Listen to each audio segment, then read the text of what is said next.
carry spark it every day. The pressure of the international community over Russia is increasing every day, and Pinochet knows about it, and I'm afraid about his reaction.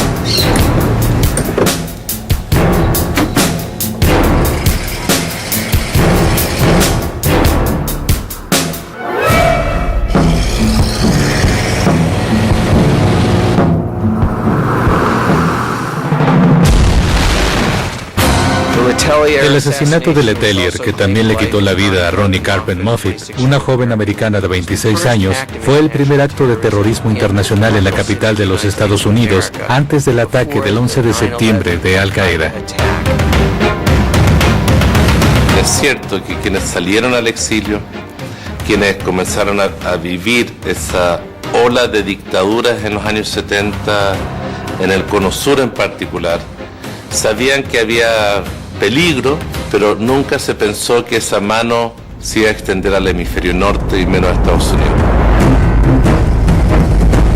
Que un gobierno latinoamericano mandara a un equipo terrorista internacional a Washington realmente era algo extraordinario. Con el tiempo y las investigaciones que se fueron haciendo de este caso y otros, es el que permitió develar y conocer lo que es la Operación Cóndor en el Cono Sur de América.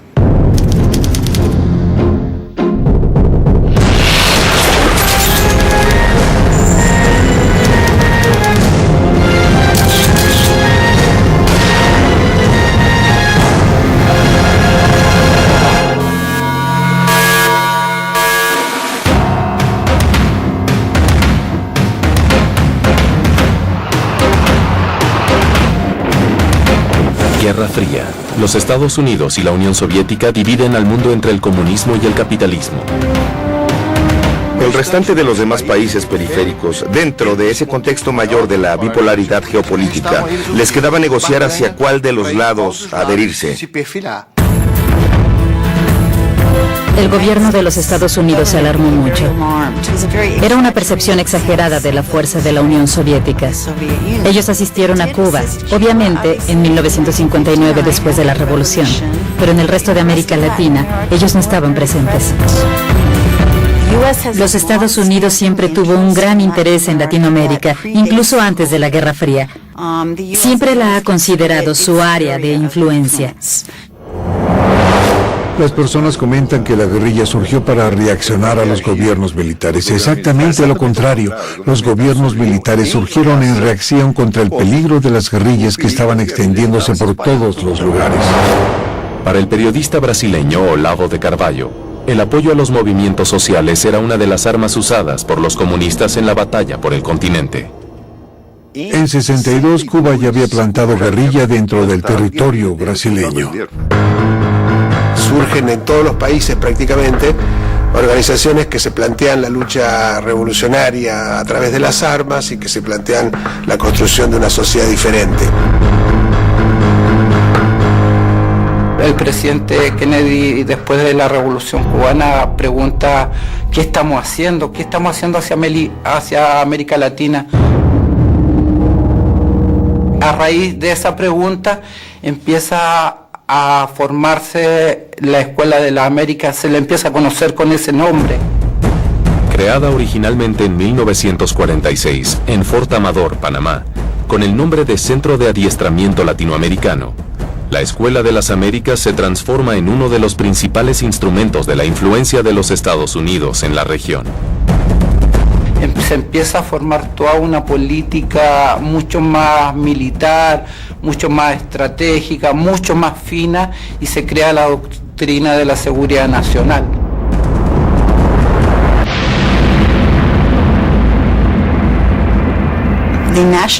La doctrina de seguridad nacional llamó a la contrainsurgencia, pero básicamente los militares eran incentivados a observar dentro de sus sociedades.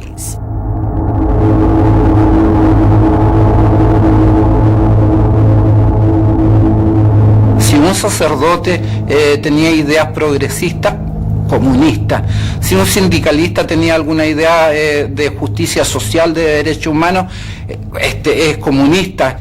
Esto era otra parte de la doctrina de seguridad nacional. Los civiles no eran considerados confiables. Los militares comenzaron a sentir que ellos eran los únicos que podían garantizar la seguridad nacional.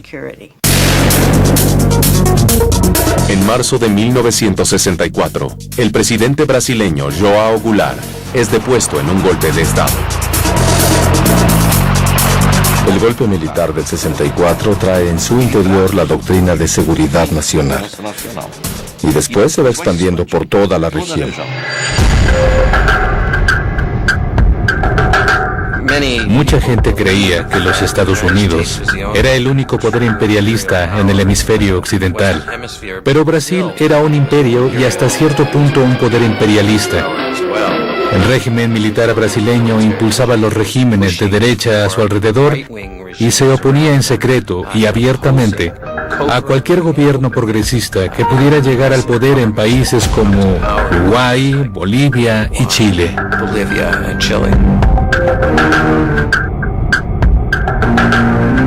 En 64, tras el golpe militar, una cantidad enorme de brasileños va a buscar refugio en Uruguay.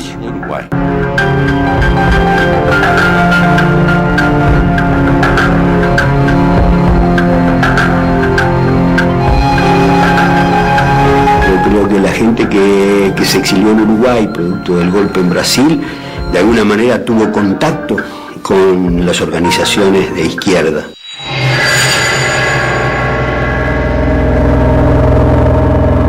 Incluso, es decir, algún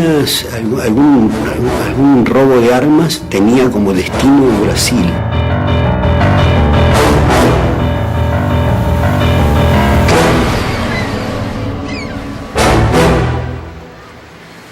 El agente de la CIA en Montevideo, Philip Page, registra en su libro que en determinado momento eran tantos los brasileños que la CIA no daba abasto de controlarlos a todos.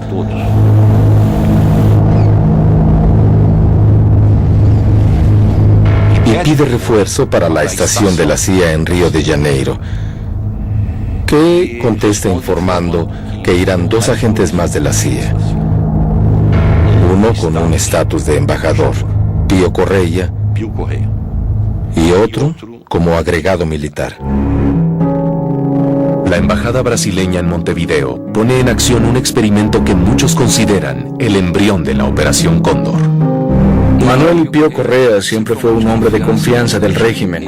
Siempre tuvo una formación relacionada, asociada a los servicios de información de inteligencia brasileños. Estando en Uruguay se dedicó perfectamente a esa actividad y consiguió poco a poco crear una malla de informantes que incluían policiales, jueces. En 2007, el periodista Claudio Dantas Sequeira descubrió documentos que revelan la creación de un órgano ultrasecreto de inteligencia creado dentro del cuerpo diplomático brasileño, llamado CIEX, Centro de Informaciones del Exterior. El CIEX fue la primera agencia de información creada bajo el paraguas del SNI, del Servicio Nacional de Información. Pío Correa era tan autónomo, tan independiente, que simplemente usó la experiencia de Uruguay para crear un servicio de inteligencia que fuera más allá de Uruguay, que fuera al resto del continente y a otros continentes también. Donde hubiera exiliados políticos brasileños, debería haber algún tipo de control.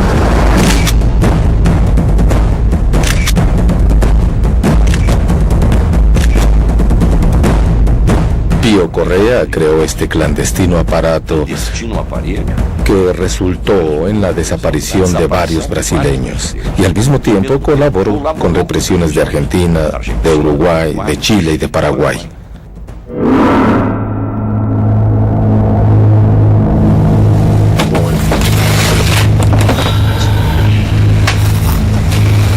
El guerrillero brasileño Edmur Pericles Camargo, conocido como Gauchão, vive exiliado en Chile.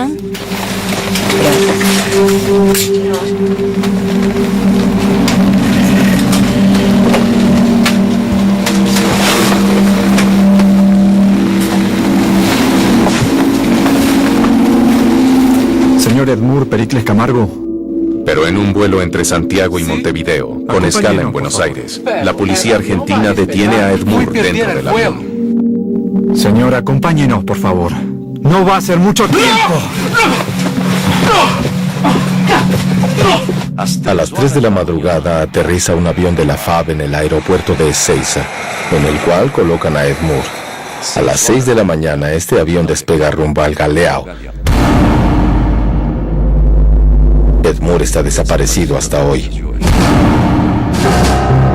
Brasil tuvo un papel muy importante, ayudando a formar, junto con los Estados Unidos, el núcleo de la Operación Cóndor. A principios de los años 70, el combate a la amenaza marxista ya no respeta fronteras. Pronto todos los países del Cono Sur van a formar parte de la red.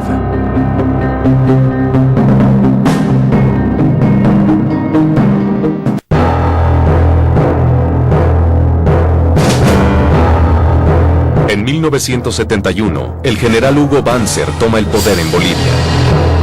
En 1973, en Uruguay, el presidente civil Juan María Bordaberry, con el apoyo de las Fuerzas Armadas, cierra el Senado y el Congreso Nacional. Brasil intervino secretamente para asegurar que los gobiernos militares tomaran el poder en Bolivia y Uruguay, y asistió a los Estados Unidos en el debilitamiento de la elección y gobierno de Salvador Allende, el primer socialista electo democráticamente en América Latina e incluso en el mundo, entre 1970 y 1973.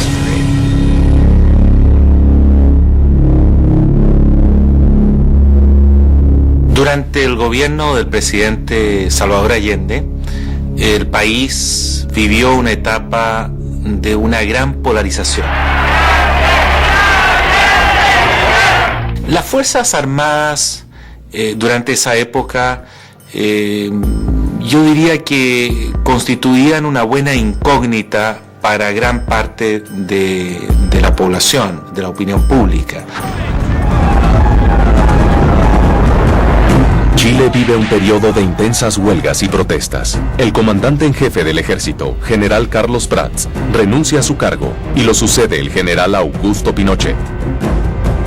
La salida del general Prats y el nombramiento por parte de Allende del general Augusto Pinochet como comandante en jefe del ejército, quien fue recomendado por el general Carlos Prats saliente, era también una prueba que la máxima autoridad del ejército estaba de alguna manera afiliada con el gobierno del presidente Allende. Esa era la percepción general. Mientras el futuro de Chile entraba en su fase decisiva, en Venezuela, los militares reunidos en la 10ª conferencia de los ejércitos americanos oyen del representante brasileño la necesidad de cooperación entre las dictaduras de Sudamérica para el combate a la subversión. Muito obrigado. O inimigo é indefinido. Ele adapta-se a qualquer ambiente e usa de qualquer recurso, tanto lícito quanto ilícito, para atingir os seus objetivos. Inimigo este que para o Brasil... Una semana después de esta reunión, Chile también formaría parte del Club de las Dictaduras. Pelo comunismo internacional. Las ametralladoras del tanque.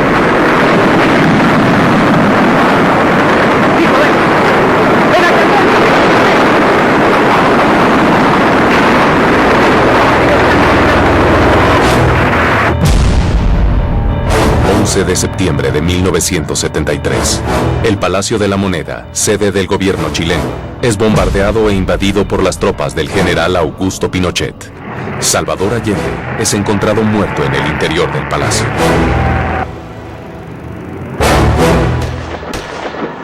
El golpe militar fue muy violento en varios aspectos.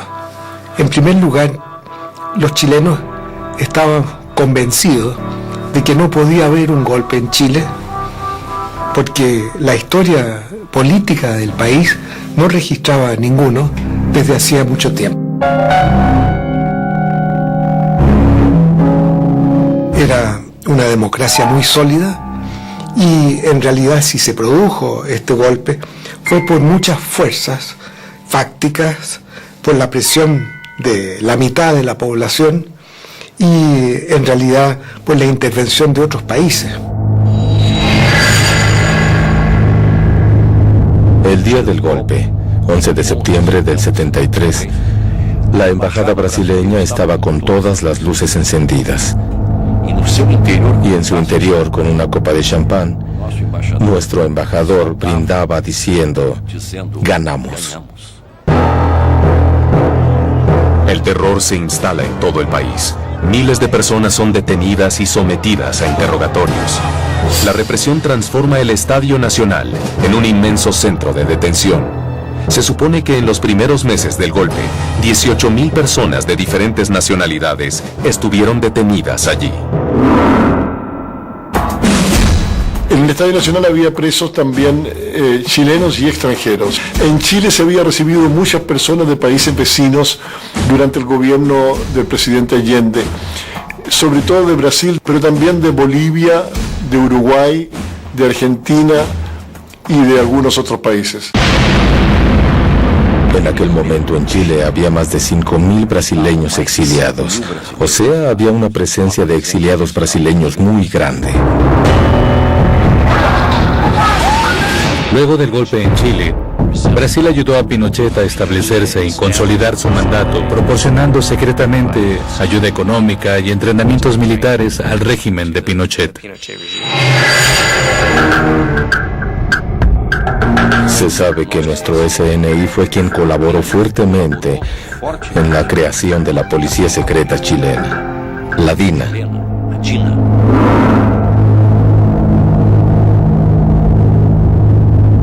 DINA, Dirección de Inteligencia Nacional, controlada por el temido coronel Manuel Contreras, se transforma en una eficiente máquina de represión.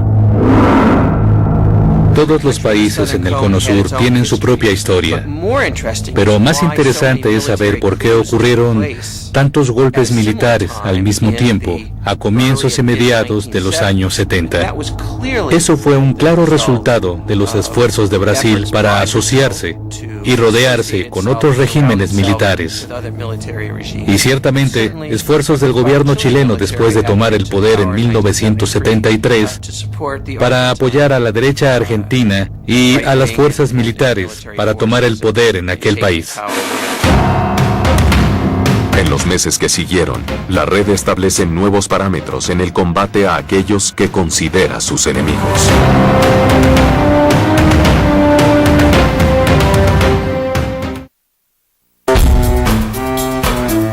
La Argentina, presidida por Isabel Perón, es la última democracia que queda en el Cono Sur.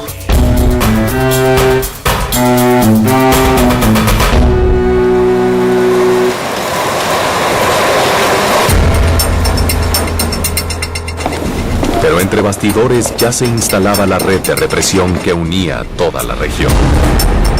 Deberíamos acreditar en cada embajada un agente de seguridad, miembro de las Fuerzas Armadas o de la policía, cuya función principal será garantizar la coordinación con la policía o el representante de la seguridad de cada país.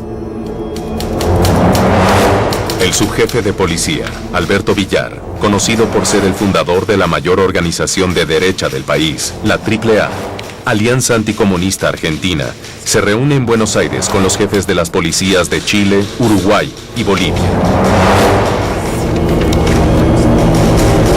En esa reunión ellos decidieron operar colectivamente con las diferentes organizaciones policiales para básicamente perseguir a gente que estaba en el exilio. De hecho, hay casos que realmente comenzaron en el 73, pero es en el 74 donde se comienza a esbozar la Operación Cóndor.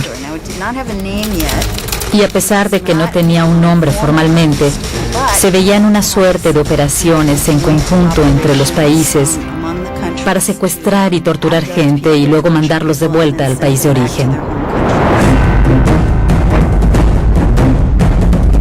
Estos son los pasos que ayudaron a crear a la Operación Cóndor, que construyeron los lazos entre las instituciones militares y las instituciones de la policía secreta, colaborando con una represión violenta que conocemos hoy como Operación Cóndor.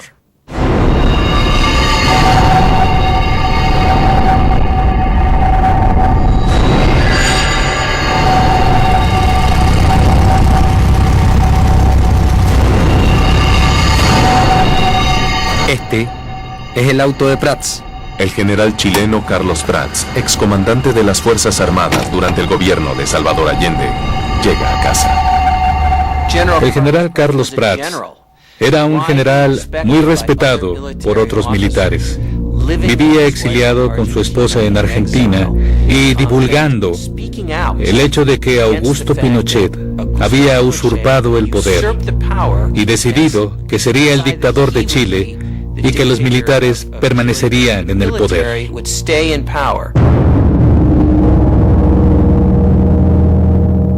Había una persona en 1974 que podía realmente desafiar dentro del propio ejército el poder dictatorial de Pinochet. Ese hombre era Carlos Prats y por esa razón debía morir. Cuando entre al estacionamiento, aprieta el botón. ¡Vamos! ¡Date prisa! ¡Date prisa! Pásame eso que yo lo hago.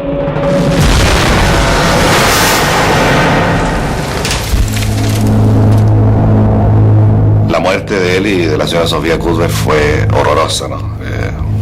Todos pueden imaginar un impacto con una bomba de alto poder colocada directamente en el lugar donde la señora Sofía Cuthbert estaba sentada y a muy poca distancia del general Prats, que volvía al automóvil para ingresar al garage del edificio donde vivía.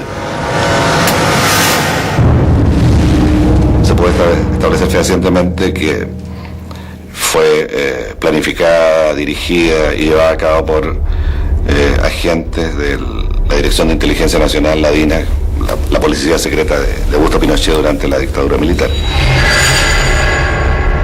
El ejecutor material que colocó la bomba debajo del automóvil fue Michael Towley, este ciudadano norteamericano que participó de las actividades de la DINA como agente civil. El atentado al general Carlos Prats fue la primera acción de la DINA con la participación directa del chileno-americano Michael Townley, que vendría a ser con el paso de los años uno de los principales operadores de la Red Cóndor. Michael Townley era un ciudadano americano, un fascista neofascista que era hijo de un ejecutivo de Ford Motors que se había mudado a Chile cuando Townley era un adolescente. Townley creció y se tornó un experto en electrónica. Se unió al grupo neofascista Patria y Libertad, tratando de desestabilizar la elección de Salvador Allende en 1970. De acuerdo a documentos desclasificados, él ofreció sus servicios a la CIA y estuvo relacionado con la embajada americana. Además de Townley, el asesinato del general Prats expone las actividades de uno de los principales agentes de la DINA en Argentina. Townley trabajó con Arancibia Clavel, quien era otro chileno. Era cercano a Milicia, un grupo de derecha, un grupo terrorista de derecha vinculado a la AAA, la Alianza Anticomunista Argentina. Reclutados en las líneas de la extrema derecha chilena, Michael Townley y Arancibia Clavel son piezas importantes en la red de contactos que la DINA establece con grupos de extrema derecha en Latinoamérica, en los Estados Unidos y en Europa. DINA tuvo relaciones con fascistas europeos de organizaciones como Orden Nuevo, Stefano Della Chiai, quien de hecho vino a Santiago para establecer relaciones con la DINA.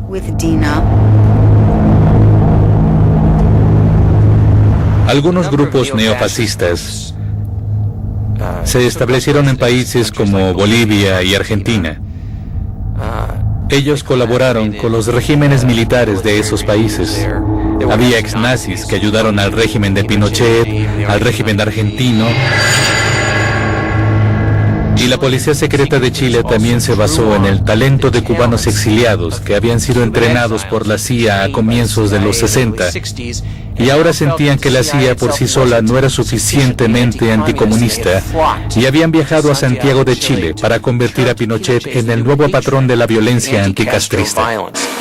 Con una estructura de colaboradores distribuidos por el mundo, los servicios de inteligencia de Chile se preparan para acciones cada vez más osadas.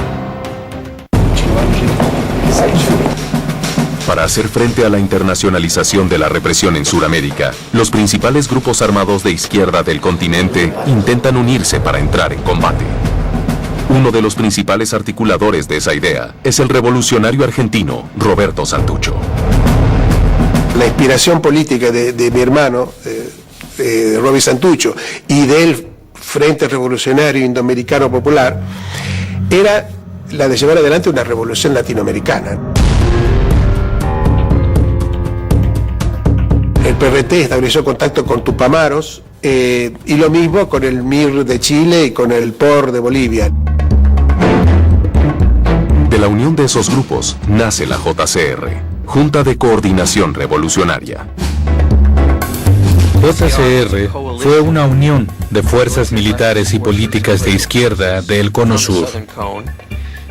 Tuvo oficinas en Europa, lo que representó una fuente de preocupaciones, principalmente para el jefe de la Policía Secreta de Chile, Manuel Contreras. Él decidió que si la izquierda se iba a unir para oponerse a los regímenes militares del Cono Sur, entonces los servicios secretos de las policías de esos mismos países deberían unirse y colaborar en una operación secreta, oscura y siniestra, para eliminar a la JCR y a cualquiera que la apoyara. En 1975, mi hermano Amílcar, el que es el mayor de los hermanos, es enviado por la Junta de Coordinación Revolucionaria a recorrer distintos países latinoamericanos.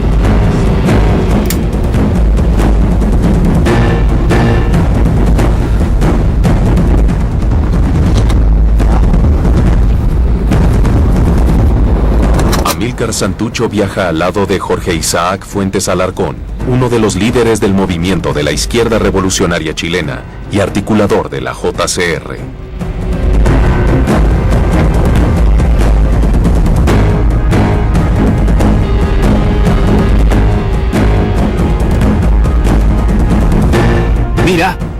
¡Mira! ¡Vengan conmigo! ¡Están detenidos! ¿Por qué? ¡Vamos! ¿Por qué? ¿Cuál es la acusación? ¡Vamos! ¡Vamos! ¡Esperen, ya vamos! Usted también. Ellos llegan a Paraguay, ahí hay una operación de contacto con alguna fuerza local que iba a dar un apoyo logístico. Y entonces a través de ese contacto terminan cayendo presos. Era una operación en conjunto entre los argentinos, paraguayos y la embajada americana en Argentina. De hecho, hay documentos desclasificados que muestran que un oficial americano informó a los chilenos sobre la captura de Fuentes Alarcón y también seguía a 3 personas en Estados Unidos que habían sido mencionadas por él o se encontraban en su libreta de teléfonos o algo por el estilo. Esto es muy interesante porque muestra que Estados Unidos estaba operando en la cadena del Cóndor y de hecho iban a Estados Unidos para perseguir a personas. A Fuentes Alarcón lo entregan a la inteligencia chilena y lo envían a Villa Grimaldi, uno de los más temidos centros de detención clandestina de Santiago.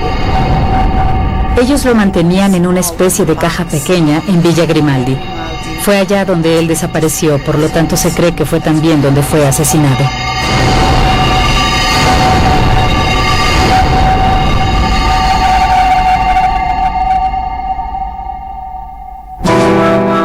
Después de haber sido detenido en Paraguay, Amílcar Santucho fue dado como desaparecido. Pero un golpe de suerte le salvó la vida. Otro preso político detenido en Asunción en el mismo periodo, el profesor paraguayo Martín Almada, se acuerda del periodo de Santucho. Esto se llamaba Sepulcro de los Vivos. Ahí estaba el Comité Central del Partido Comunista Paraguayo preso. 10 años, 15 años, 20 años. Y al lado, una celda contigua, un argentino, Amílcar Latino Santucho. Allí, Santucho se identificó a un médico suizo de la Cruz Roja, que le exigió a las autoridades paraguayas que lo reconocieran como prisionero. Prácticamente le salvó la vida, porque en ese momento estaba desaparecido, no estaba reconocido como preso.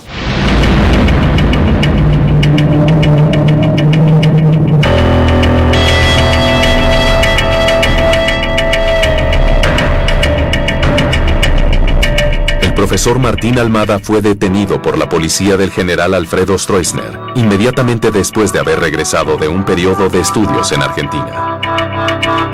Y fui llevado ante un tribunal militar integrado por agregados militares de Argentina, Brasil, Bolivia, Chile, Uruguay y militares paraguayos. Y a cada uno yo le conocía por el acento.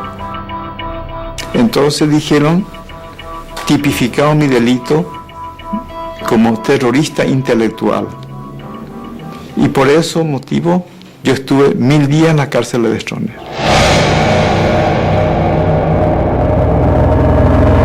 Con la red fuertemente establecida en el Cono Sur, sus agentes ahora se preparan para acciones al otro lado del Océano Atlántico.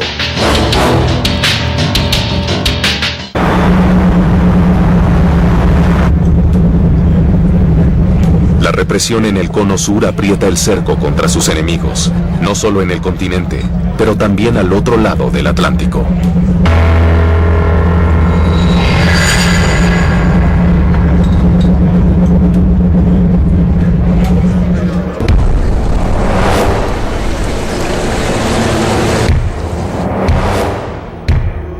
El demócrata cristiano chileno, Bernardo Leyton, es uno de los opositores más activos al régimen del dictador Augusto Pinochet.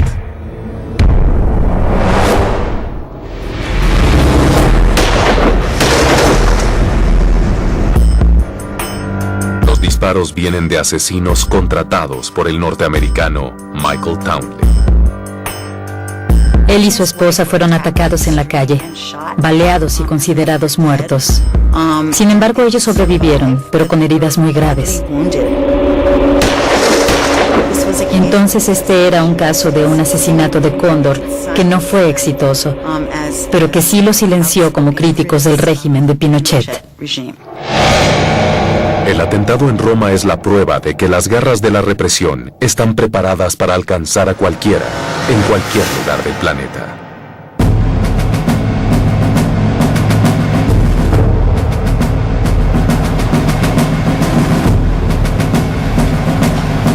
Los jefes de los servicios de inteligencia de Argentina, Bolivia, Paraguay y Uruguay se reúnen en la sede de la Academia de Guerra en Santiago de Chile.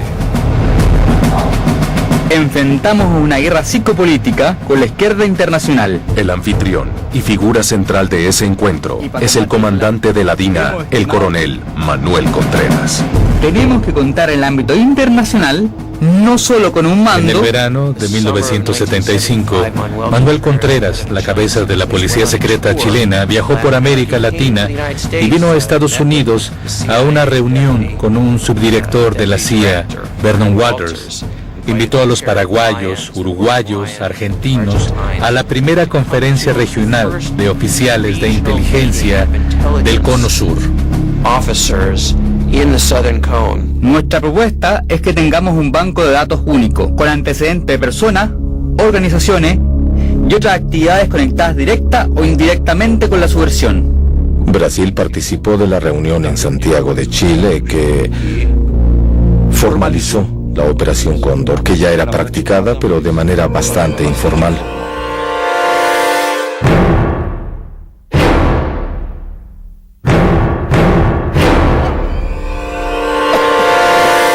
Me parece que es muy importante mostrar que esto no apareció de repente en la cabeza de Contreras, sino que estaba sucediendo, solo que Contreras propuso formalizar, institucionalizar y modernizar el sistema.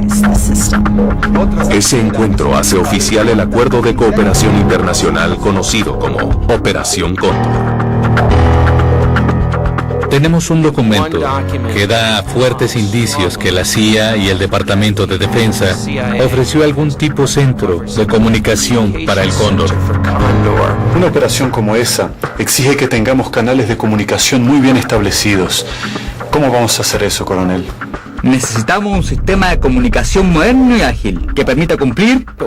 Pero también tenemos documentos que muestran que Brasil le proporcionó un sistema de comunicación que llamaron Condortel para que los países se comunicaran secretamente e intercambiaran mensajes codificados entre ellos. Que permita cumplir con los principios de rapidez y oportunidad en la entrega de información. Además de eso, creo que debemos establecer un archivo centralizado de sospechosos, algo como tiene Interpol en París. Condortel, que también fue creado en esta reunión de Santiago, necesitaba un buen sistema de informaciones. Estamos hablando de 1975. Las condiciones técnicas de las informaciones en nuestra región eran precarias. Quien estaba más adelantado era Brasil. Y el ejército brasileño había renovado su sistema de radio. Estaba muy bien equipado. Constituido básicamente de aparatos de radio y telex, el sistema Condortel hace más rápidas las comunicaciones entre los países miembros de la operación. Chile era Cóndor 1, Argentina era Cóndor 2, Uruguay era Cóndor 3, y en algún momento Brasil llegó a ser Cóndor 5 o Cóndor 6.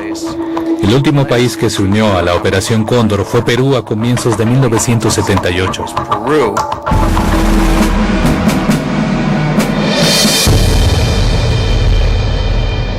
Probablemente la evidencia más importante del apoyo de los Estados Unidos fue un documento que descubrí que era un reporte escrito en 1978, hablando sobre el sistema de comunicación interamericano de los Estados Unidos en el Canal de Panamá, que era básicamente una red de comunicación interamericana que permitía a los Estados Unidos comunicarse con todos los militares de una forma segura.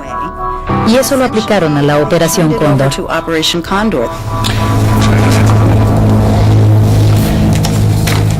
Bueno, señores, antes que terminemos, me gustaría hacer una sugerencia y al mismo tiempo un homenaje. Quiero proponerles que llamemos esta nuestra operación con el nombre del símbolo nacional de este país. Coronel, que la llamemos Cóndor. Con equipos más sofisticados y mayor autonomía para actuar, la Operación Cóndor gana aún más fuerza con el golpe militar en Argentina.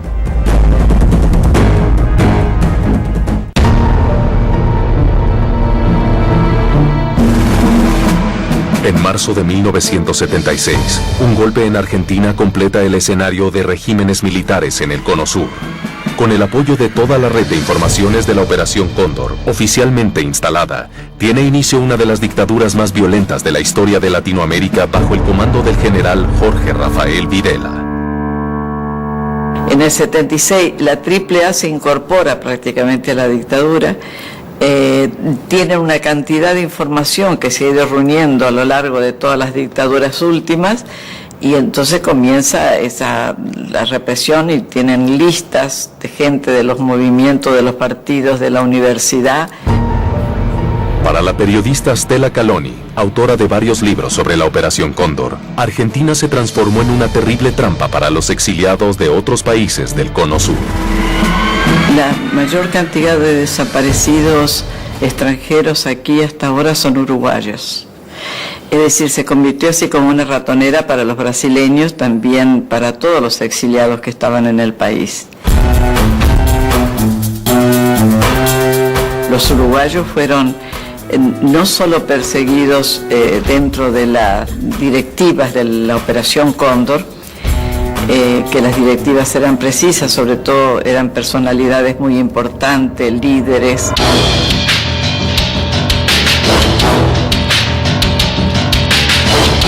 Había 3 niveles del Cóndor. Esto ha sido documentado. Viene de documentos desclasificados. El primer nivel era una coordinación de inteligencia. Deberíamos acreditar en cada embajada un agente de seguridad, miembro de las Fuerzas Armadas o de la policía. El segundo nivel era operaciones de colaboración. En otras palabras, operaciones en conjunto para perseguir a personas. ¡Vamos! ¡Esperen, ya vamos! Usted también. Con todos los países del Cono Sur viviendo bajo regímenes militares, los miembros de la Red Cóndor colocan en práctica su fase más osada. El tercer nivel era la capacidad de asesinar a líderes políticos.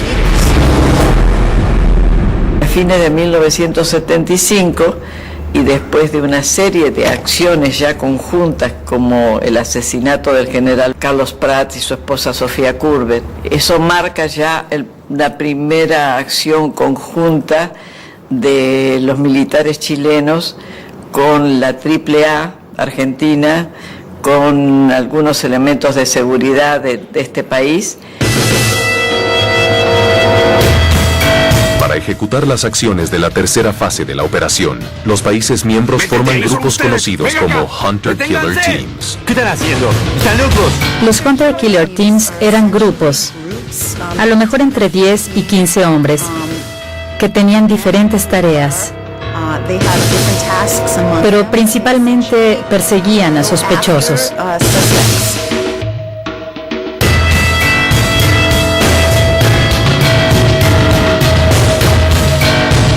Ellos los vigilaban, los ubicaban, los identificaban y entonces los secuestraban o asesinaban, dependiendo del caso. Hunter Killer Teams podrían ser considerados básicamente en escuadrones de la muerte.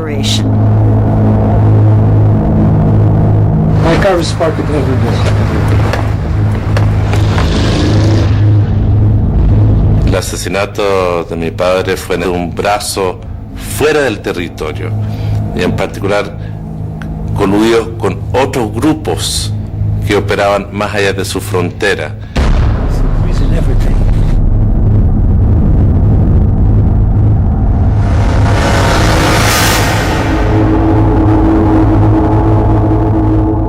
La CIA le comunicó a la oficina de Henry Kissinger en 1976 que los chilenos, uruguayos y argentinos estaban mandando equipos secretos de asesinos a países como Francia, Portugal e Italia, y eventualmente a Estados Unidos, para asesinar a sus opositores, usando francotiradores, bombas, botellas de veneno, etc. Washington, de cierta forma, reaccionó cautelosamente.